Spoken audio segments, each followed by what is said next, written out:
ओम news 24 को स्वागत करुछि।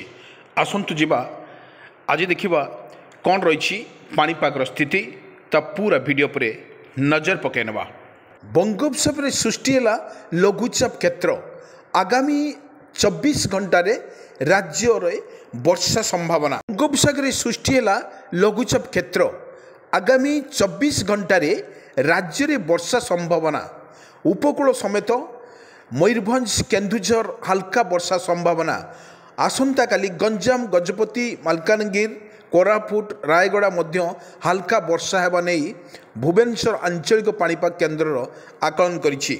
आज मध्य राजधानी एवं यार आखपाख पाग कोला देखा मिली। 13 एवं आगामी दिन में पाग मुख्यतः सुखिला रहिबो। राति रे तापमात्रा 2.4 डिग्री सेल्सियस ह्रास पाइबार संभावना मध्य रही। क्षेत्र सृष्टि होती तमिलनाडु और केरल उपकूल में प्रबल वर्षा आशंका करा जायछि।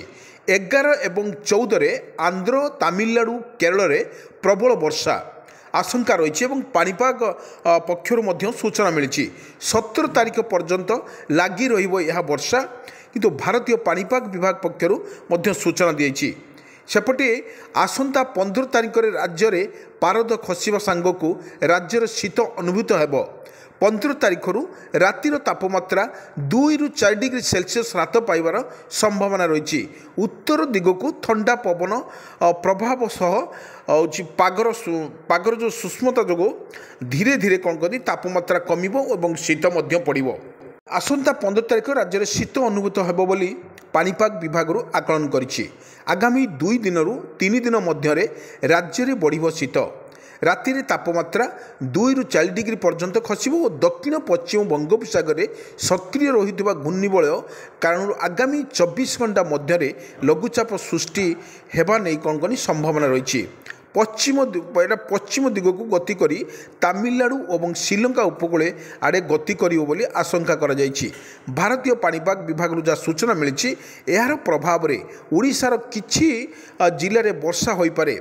आज गंजाम गजपति मालकानगिरी कोरापुट रायगड़ा जिला गुड़िक हल्का वर्षार संभावना रही। 13 तारीख में राज्य में पाग मुख्यतः सुखिला रहिबो। वायुमंडल में आर्द्रता कमिबा सह उत्तर दिगकू ठंडा पवन बहिबार मध्य आशंका करिछि पाणीपाग विभाग। प्रभाव में राति में तापमात्रा 2 ରୁ 4 डिग्री पर्यंत कमिबो बोली आशंका करिछि पाणीपाग विभाग केन्द्र सूचना दि जायछि। विशेष खबर सूत्र पाणीपाग विभाग जो अपडेट न्यूज पर्यटन आसी 15 ରୁ बढ़िबो शीत एवं जाड़े थरिबो सारा ओडिशा। राज्य में बढ़िबो शीत किंतु जाड़े थरिबो सारा ओडिशा। 15 ରୁ राज्य में बढ़िबो शीत दिन सह कमिबो रातिर तापमात्रा। स्वाभाविक ठारू 2 डिग्री ରୁ 40 डिग्री पर्यंत तापमात्रा कमिबो बोली पूर्वानुमान करिछि आंचलिक पाणीपाग केन्द्र। राज्यर अधिकांश जिले में मेघुआ पाग सह शीतुआ पवन अनुभूत हेउछि बोली स्पष्ट करिछि पाणीपाग विभाग।